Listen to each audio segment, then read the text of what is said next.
the root of all things is growing up when you're maturing and you're doing better, and you've gotten into the exotic world, you got into the adult world for a lot of reasons.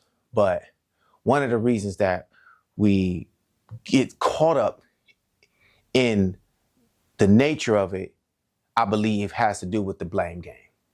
What's the blame game? It's who are you going to blame? Who do you have an attitude? Who are you rebelling against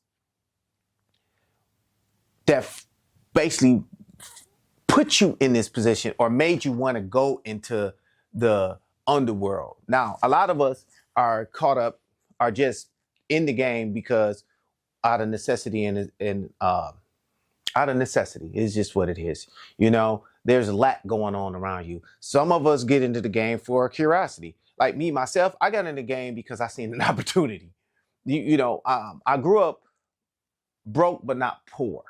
So, me going into the exotic entertainment world as for a skill set, for professionalism, and for making a living wasn't my forethought. That wasn't when I thought out. That's not what I set out to be. Actually, I wanted to be an animator, and becoming an animator in the early 90s, 2000s wasn't like ideal. Hell, they didn't even understand what the hell it was.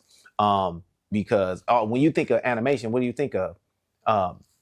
Back in that time was Disney. That was it. Pixar was just being introduced in 96. I was a teenager, right?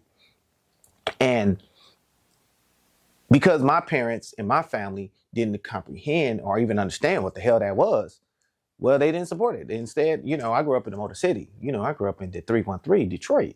So that's all automotive. You feel what I'm saying? That's all cars,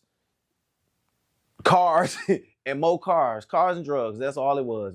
Cars, drugs, and hot and readies. You feel me?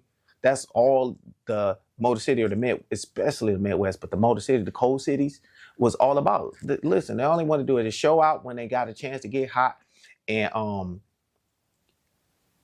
hustle, to get the flash, because we wasn't in the rooms like we are now.